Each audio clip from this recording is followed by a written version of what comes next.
आज ताजु शरिया सारी दुनिया में उलमा के दरमियान मिस्ल आफताब के चमक रहे थे। क्या बात है। 10 करोड़ कमोबेश लोग उनसे मुरीद, कमोबेश 10 करोड़ लोग। पूरी दुनिया में कोई ऐसा पीर नहीं मिलेगा कि 10 करोड़ लोग एक आदमी से मुरीद हो, कोई नहीं मिलेगा। वो इकलौता पीर है पूरी दुनिया के जो 2 साल पहले इंतकाल फरमाया, और जिनके पास लाखों उलमा जिनसे मुरीद है। एक आलिम हजारों इबादत गुजार पे भारी होता है। फकीहुल वाहिदुन अशद्दु अला शैतान मिन अल्फ आबी। 1000 इबादत गुजार से शैतान पर एक आलिम भारी होता है। 1000 इबादत गुजार एक तरफ एक आलिम रब्बानी। अब जिनके मुरीद लाखों उलमा हो, उनकी इज्जत का अंदाजा कौन लगा सकता है। उनके बारे में मैंने सुना है कि जब वो मिस्र पढ़ने के लिए गए, मिस्र में जहां अल-जामिअतुल अज़हर है, 3 साल वहां रहे।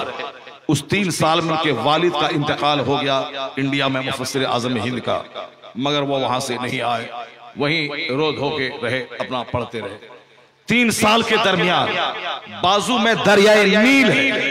दरियाए नील जो हिस्टोरिकल नदी, जो इस्लामी तारीखी नदी, जैसे हिंदुस्तान में नॉर्थ में यानी उत्तर भारत में गंगा जमुना है, साउथ में कावेरी है, कृष्णा है, ये नदी है। साउथ में मशहूर नदी कावेरी नदी, जो श्रीरंगापट्टनम यानी टीपू सुल्तान का जहां मजार है, जहां उनकी सल्तनत खुदादाद जो सल्तनत थी उसके गोंडीवाल फसील के बाजू से जो नदी गुजरी है वो कावेरी नदी।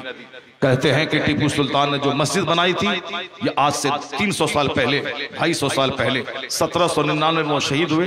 ये 2022 है, अब आप जोड़ ले कितने साल हुए। 250 साल पहले टीपू सुल्तान ने जो मस्जिद बनाई थी, मैं देखा उस मस्जिद को, बहुत बड़ा वजू खाना है।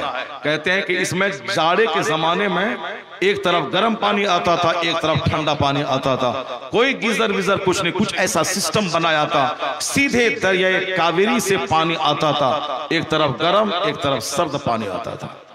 बड़े बड़े अंग्रेज साइंटिस्ट हैरत थे कि 300 साल पहले उस वक्त में कैसी टेक्नोलॉजी उन्होंने इस्तेमाल की थी कि सर्दी के जमाने के लिए गर्म पानी का इंतजाम। वो दरियाए कावेरी के किनारे है, बहुत मशहूर नदी, कृष्णा नदी बहुत मशहूर है। जिस तरह इधर गंगा जमुना है, वहाँ कावेरी है। ये हिंदुस्तान की मशहूर नदियां हैं जिसको बहुत सारे लोग मजहबी तौर पर उसका पूजा पाठ करते हैं, बहुत सारे लोग करते हैं। इसी तरह से इस्लामी तारीख में दरियाए दजला जो बगदाद के बीचों बीच जो नदी गुजरी है, अल्हम्दुलिल्लाह उस नदी को भी देखने का शरफ हासिल हुआ। दरियाए दजला जिसके बारे में पढ़ते थे आज 25-40 साल से, जब उसको देखा तो आंखें ठंडी हुई कि दरियाए दजला तो देख रहा हूं। जिस दरियाए दजला में जुनैद बगदादी रज़ी अल्लाह ताला अन्हु का मुसल्ला बिछता था, सारी दुनिया पांव रखे तो मर जाए, लेकिन जो इतना अल्लाह का जिक्र किया, दिल इतना जिंदा हुआ कि नदी पे मुसल्ला बिछा के नमाज पढ़े तो दरिया अपने सीने पे रास्ता दे दे। ये है वो दरियाए दजला।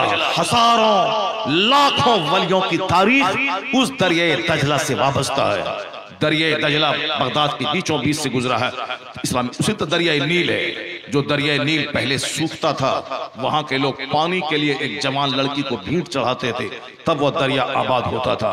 जनाब उमर फारूक के जमाने में अमर इब्न आस जब मिस्र के हाकिम बने तो लोग आ गए, हुजूर रस्म के मुताबिक एक जवान लड़की को भीड़ चढ़ाना होगा, वरना दरिया सूख गया तो सारा मिस्र बर्बाद हो जाएगा, दाना नहीं पैदा होगा, फसल नहीं पैदा होगी, लोग मर जाएंगे। कहा कि ऐसा कभी नहीं होगा।